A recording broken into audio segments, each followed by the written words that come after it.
Smash that like for some stellar. Check this out from Sammy. And here is the report. Sammy goes into detail about this. And basically speaking, in regards to the detail, he says he doesn't think people realize how big this is, and I would fully 110% agree with him. Stellar's about to onboard 150 plus million MoneyGram users to what? The Stellar network. Now, maybe you guys get tired of me talking about this all the time, but what do I always talk about? Utility in motion. Hopefully you enjoy the QNT video earlier today. You like the little intro? I always put a little subliminal messages to you guys, and you notice you saw the gears moving. Why do I do stuff like that? Utility in motion. So this is the biggest crypto use case to date. Do you not hold Stellar? Check this out. Rates. MoneyGram is trusted by who? 150 plus million. You know, yeah, Dr. Evil. Like, let's pull him out of the woodwork. Consumers who can choose how they send money online in a highly rated mobile app or at one of our 430,000 plus locations. Now, this is MoneyGram.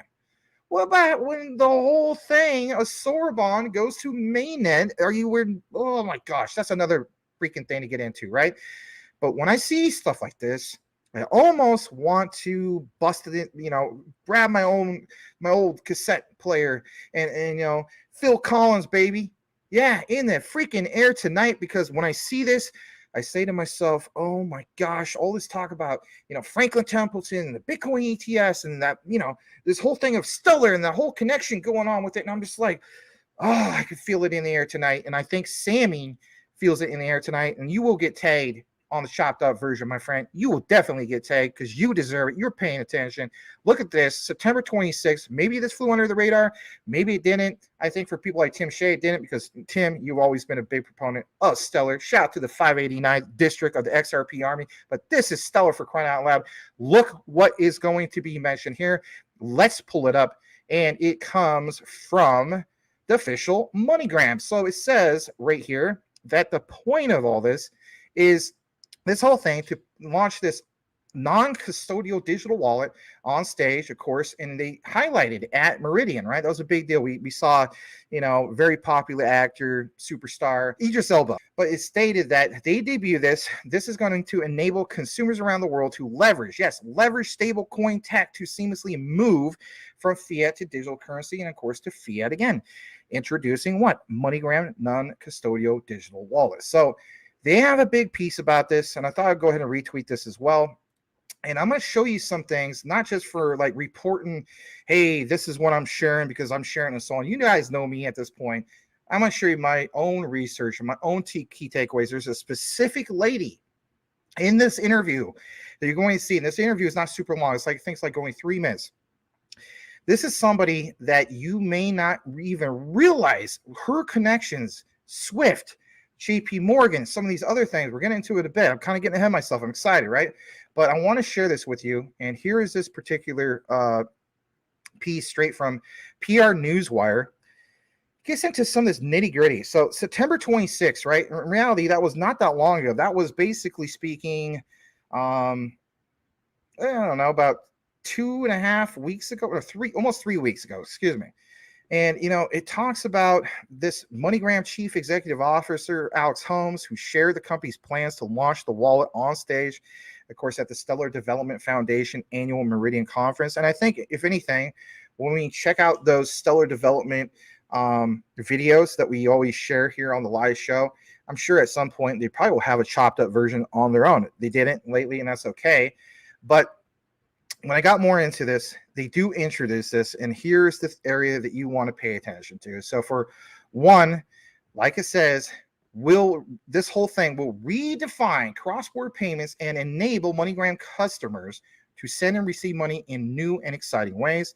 Of course, once launched, this wallet will allow users to be able to visit any participating MoneyGram location to cash out their digital assets to increase what? Utility of their holdings. Think about it for a moment, guys. We talk about Stellar XLM. We talk about the whole concept of utility in motion. Can we have examples? I think MoneyGram is a key proponent on how this all gets done. How so? Well, users are going to be able to seamlessly send digital assets to other users in the wallet. Most importantly, this ends up being something that's unique to the industry because MoneyGram will apply its best-in-class global compliance screening capabilities to all wallet users. Now, look at this quote in regards to from Alex Holmes, the CEO from MoneyGram. States, our vision is to connect the world's communities by empowering our customers through innovative financial solutions. Takes another step forward today. Through the services we provide in partnership with the Stellar Development Foundation, MoneyGram has made strides to create equitable access to the global financial system. Remember this part, equitable access, global financial system. Now, say what you want. We did talk about that thing that Mike Cornwell is sharing. And what's going to happen in regards to the Great Reset and that global financial system? Just want you to think outside the box. Anyway, having become the single largest fiat on and off ramp provider offering blockchain access worldwide, right?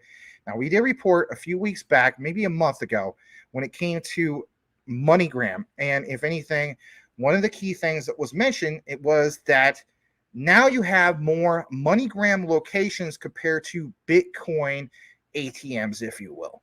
I'm telling you flat out, when I was first introduced the concept of cryptocurrency or altcoins, right? Not necessarily Bitcoin, but altcoins. Okay, sad to say it was with Dogecoin, right? You know, hey, it's part of my crypto journey. But that concept of cryptocurrency was always in the back of my head. Currency, another form of payment other than the traditional system of cash, fiat. Getting more into this, it says, as the company rolls out the wallet, MoneyGram will expand the wallet's capabilities and introduce new features within the app that will help further do what?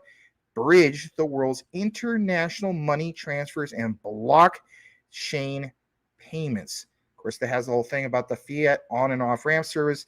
We're not going to talk your ear off about that.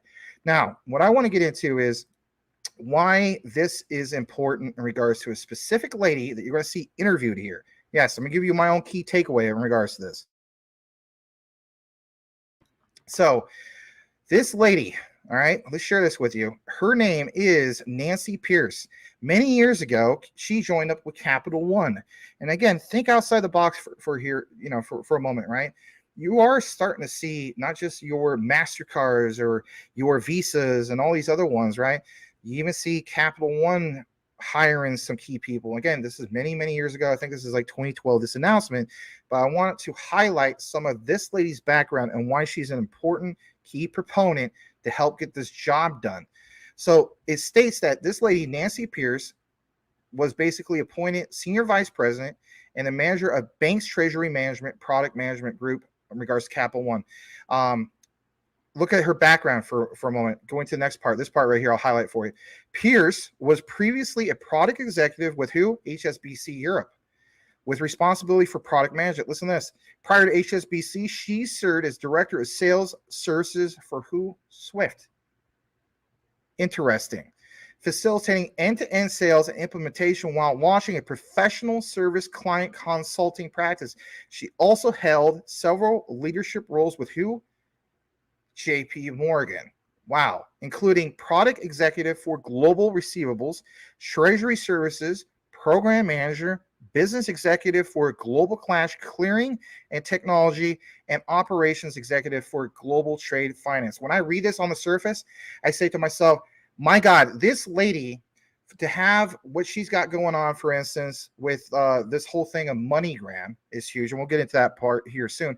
But when we talk about like ISO 222, you know, the messaging standard and so on, we also understand how big that is, but we also understand how big the clearinghouses are and so on, ships and you know, everything tied into real-time gross settlements, all that stuff, right? Look at the bottom part, because I literally mentioned ships. I was also talking about clearinghouse.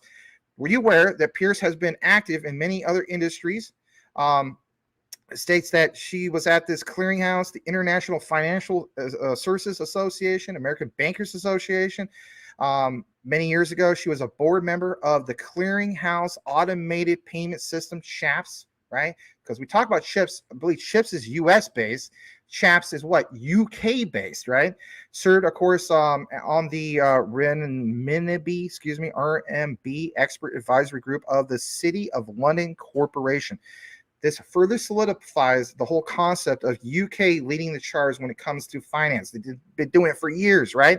All right, enough about this lady. I want to take you to this part. So we are on the subject about MoneyGram. So again, this is a little bit more my own deep dive research, if you will, to kind of expand on what Sammy was sharing here tonight in regards to Stellar. So as one of the largest cash-to-cash money transfer companies in the world, think about this, guys, being able to say that almost half of what we do is digitalized is completely remarkable. She thinks that this shows what you can do when you begin to leverage technologies. Again, this is a reference from not that long ago, but yes, leverage technologies differently. And when you begin to think differently about consumer needs and experiences, and not just your own platform, she thinks that we can be transformational for organizations. Now, before I play this, all right, and I'm gonna get to this in just a second, which is this particular tab that comes from, not that long ago, last February. There's a webinar, Achieving Cross-Border Payments. This lady, what I just talked about, Miss Pierce, is going to give her own 2 cents about this, and I want you to pay attention to this. But what is the key takeaway from this? Let me jump back to my notes real quick. I want to share this with you guys. I'm telling you flat out, you do want to pay attention in regards to this. If you hold Stellar, why is this so big of a deal? So here's Maximus's notes. Try to make it a good presentation for you guys and so on. So what about this whole concept of leveraging a stablecoin and the technology, right, to seamlessly move from fiat to digital currency, and then back, of course, to fiat, right? Those, on and off ramps. Well, to put it in layman's terms, leveraging stablecoin tech to seamlessly move from fiat to digital currency and back again is, of course, important for many reasons. And I won't get into like a whole grocery list of it, but I'll give you the key takeaways here. Pay attention to this. Accessibility. When we talk about the whole thing of widespread adoption for cryptocurrency, you have to have the accessibility. Stellar does a great job of giving the unaccessed access to the particular asset. That's what is going to kick in supply and demand. But we have to get full implementation, if anything, especially with some of these big connections to ISO 222 and the whole system going live. And of course, we're paying attention to certain dates. I get criticism about mentioning dates. Hey, I don't care. You do you, and I'll do me, right? The accessibility, stablecoins, for instance, the key thing to it, if you're not aware of it, make it easier, of course, for people to access digital currency. Duh, right? Even if they don't have a bank account or a credit card. Doesn't that spell Stellar all the way? Isn't that one of their main use cases, one of the key proponents, one of their selling points? This is especially important for people developing in countries of underdeserved communities. Yeah, Stellar's mentioned that 10 out of 10 times, right? Efficiency. Stablecoin transactions are typically faster and cheaper than traditional fiat. This is what makes all this stand out. And it states basically that, this is because stablecoin transactions are processed on what? Blockchains, which are decentralized and, of course, efficient networks. Right. Some people say, can the utility be used? Yeah, absolutely. What does it access? Access a freaking decentralized blockchain. All right, couple more things. What about, can this be transparent? You better believe it can be transparent. Listen to this. Stablecoin transactions are transparent and publicly verifiable. That's the whole point. This helps to reduce, of course, fraud, corruption, so on.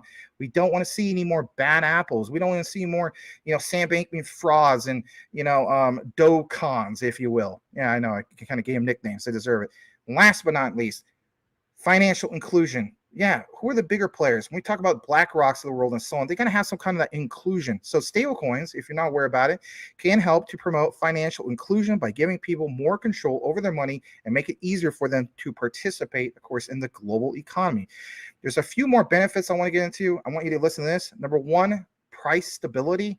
Think about it. If it's a stable coin, it's literally in the name. It has to be stable. But we're talking about, for instance, Stellar. And Stellar was referenced in regards to the World Bank as being at a high stable value. No, if you're brand new to this, and we're not talking about stable coin as in pegged to the dollar at a 1-1 ratio, but it has to have a nice stable value, right? That's the whole point. How so? Well, for one, this is going to eliminate the volatility, right? If they want volatility, go to stocks. Crypto will soar at some particular point. The utility run will be absolutely massive because it is the the differential compared to the stock market. supply and demand kicks in, people will get away from cash, they'll come into this. That's big. So yes, it eliminates volatility that is often associated with other digital currencies. This makes it more attractive option for people who want to use digital currency for everyday transactions. Again, this is why I keep saying Stellar is literally like my number 2. I always say QNT and XRP is my number 1 because again, I realize that's generational wealth, but Stellar is also part of that. You better believe it. It's consistently my number 2 on my top 5. Interoperability. We always talk about QNT in regards to interoperability. I want you to hear this for a second. Stablecoins can be easily converted to other digital currencies and fiat currencies. This makes it them versatile option for people who want to use digital currency for a variety of course purposes. Last but not least, security.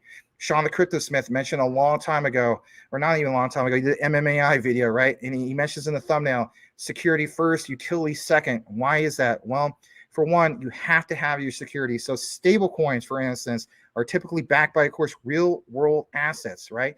Physical assets. We talk about this all the time, such as fiat currencies or even government bonds. Remember, Larry Fink said, we are going to see tokenization happen. And when it does happen, you start seeing securities be tokenized. You start seeing bonds be tokenized. This helps, of course, to protect investors from fraud and, of course, theft. Now, enough about that. Let's jump into what we have in regards to this particular interview. And I want to get into this for a brief moment. So let me kick it into this. Here we go. Let's share this. Only 2 minutes and 2.5 minutes. This is a webinar that you may not have been aware about back in February to tie this all together. Please smash that like if you appreciate the content, and please make sure you are subscribed. Here we go. So let's start with the good news with cross-border payments, and that is that the majority of them, particularly in the business-to-business space, but also in other customer segments, are completed quickly and efficiently. Right. And we learned that, especially with the advent of Swift GPI, where we had more transparency into the speed at which and other factors payments were traveling around the world. And we've been pleased with the results, quite frankly, in our institution, and I'm quite sure in everybody's on this call, my fellow presenters. But there do remain friction points, as you pointed out.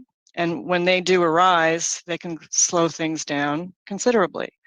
They add cost, they take away transparency on the costs and the things as simple as a payment status. And there are cases where there's restricted availability for certain constituents as well. In fact, there is a multi-year effort underway by the G20 countries to do something about this and tackle those friction points. But think about cross-border payments. By their nature, they are far more complex than domestic payments. They involve different country market infrastructures with scheme rules and operating hours that differ, different regulatory environments. The payments themselves are more complex in terms of their messaging structures than most domestic payments. And then by their nature, because they're crossing borders into other countries, they involve multiple parties. So the correspondent banking model that's been in place for quite a while, and the Swift messaging network that underpins that is still at the center of most cross-border payments. This model has served us very well over the years. It's actually been responsible for the explosive growth in handling those cross-border payments. But to meet the demands of a world that is more instant, more nimble, 24/7, all of the payment providers in the payments business who use that model need to continue to develop it and enhance it. We have to keep working on it, as well as investing in some of the new models that you alluded to, Linda, that are emerging alongside it. So what do you think about that, right? I mean, we introduced this lady to you and so on. You know, the way I look at it is Stellar is going to be the master of that retail money. And with that said, I'm just going to end it on that. It speaks for itself. Hopefully you enjoyed today's Stellar coverage. Let me know what you think in regards to the whole concept of Stellar and especially Moneygram. I think that this is going to be massive because when I talk about utility and motion, I don't need to hype it. It hypes itself because what they're doing. I mean, come on, guys. What is it, 150 million Let me just double check this real quick. Yeah, 150 plus million MoneyGram users to the Stellar network. Yeah, Sammy, you're right. This is the biggest crypto use case to date.